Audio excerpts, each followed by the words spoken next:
Irkutsk, Siberia. Late 2010. On the surface, life in the city moved along as usual. But in the Akademgorodok district, a quiet academic suburb, fear was spreading. 2 teenagers were attacking strangers at random. Their weapon of choice, hammers, mallets, heavy objects. They struck from behind without warning. Survivors often had no idea who their assailants were. In time, the press would call them the Irkutsk Hammer Killers.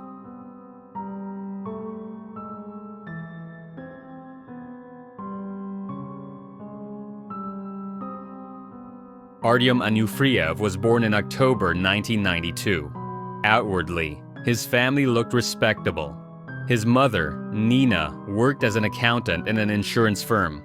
Intelligent and well-spoken, she was also controlling, fixated on her son's performance at school. When Artyom came home with poor marks, Nina blamed his teachers, not him. She filed complaints, accusing staff of psychological abuse. When teachers tried to hide grades to avoid confrontation, she complained again, now about concealing information. Artyom grew up without a father. His mother taught him that they were special. Others, workers, janitors, the homeless, were rabble. He absorbed her contempt, especially toward the poor. In adolescence, Artyom was beaten by a group of boys. Some accounts say he had provoked them with racist insults. His mother received financial compensation, but the beating left him anxious, unbalanced, and deeply resentful. Nikita Litkin was born in March 1993. His father, an Ossetian, was a construction worker who helped build local hydroelectric plants. He soon left the family. Nikita's mother worked in a shoe shop. From childhood, Nikita was quiet and withdrawn. When guests visited, he retreated to his room. Teachers noticed he could not say no, easily falling under the influence of stronger boys. He performed well at school until grade 5, when he was placed in a specialized math class. Nikita had no interest in math. His grades collapsed. Old friends drifted away. New classmates bullied him. The boy grew more isolated. His father, dealing with his own grief and depression, was absent. Nikita had no authority figure to lean on. The 2 boys met at a classmate's birthday party. Nikita was low in spirits, lonely and depressed. Artyom spoke to him, listened, and showed support. For Nikita, it was the first time someone had offered genuine attention. He latched on. The 2 became inseparable. They formed a music duo. Their lyrics celebrated violence, hatred, and nihilism. To outsiders, the boys remained polite and quiet, almost model teenagers. With relatives, they were affectionate, even sweet. But in private, their bond deepened into darkness. Former friends began to distance themselves. Soon, Artyom and Nikita had only each other. Together, they immersed themselves in the world of serial killers. They studied the crimes of Andrei Chikatilo, Alexander Pichushkin, and others. Nikita created an online group titled "Pichushkin is Our President."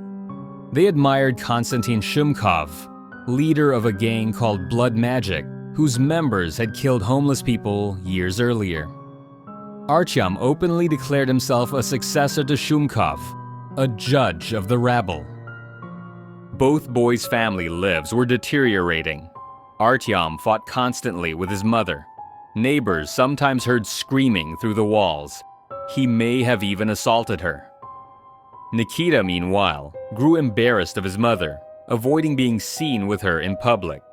By late 2010, the pair had chosen their hunting ground, the secluded bus stop, State University, in Akademgorodok. From 6 to 10 each evening, they wandered the area, watching, waiting. Their weapons were simple: hammers, mallets, bats, knives. They always struck from behind. Survivors never saw them clearly. November 14th, 2010. Their first victim was 18-year-old Anastasia Markovskaya. They struck her on the head. She collapsed and pretended to be dead. It saved her life.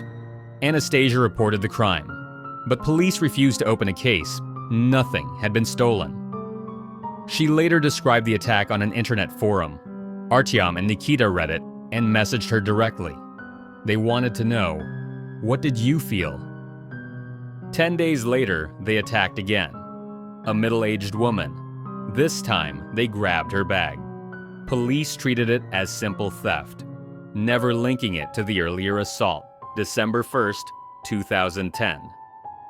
The boys robbed a woman of 500 rubles, which they used to buy new mallets. Later that day, they saw 12-year-old Daniil, a pupil at their own school, sledding. Nikita suggested killing him. Artyom agreed. They struck him with a mallet and a bat before Nikita stabbed him in the head with a knife. Daniil died instantly. Unbelievably, authorities declared it an accident, a sledding mishap. The case was closed. 2 weeks later, they murdered an elderly woman, Olga Pirog. She suffered more than 30 stab wounds. On December 29th, they attacked twice more, including a pregnant woman. She survived with a fractured skull and broken fingers, and later delivered her child safely. January 1st, 2011, a homeless man was beaten to death. His identity was never discovered. More attacks followed in January. Some victims survived. On February 21st, they killed Alexander Maximov, 47. Nikita shot him with a pellet gun before the pair finished him with a hammer. Later, Artyom claimed that Nikita desecrated the corpse. In March, another homeless victim. Finally, on April 3rd, they attacked Alevtina Kuidina, a 63-year-old homeless woman. She was beaten to death with a hammer. The boys then mocked her body, filming the act on video. By this time, Akademgorodok was terrified. Police increased patrols, but most assumed the killers were outsiders, strangers passing through. No one imagined two local boys, barely out of high school. Their arrest came by accident. Police distributed composite sketches based on survivors' descriptions. Nikita's grandmother noticed a resemblance. She asked her son, Vladislav, Nikita's uncle, to check the boys' belongings. In Nikita's room, he found a video camera.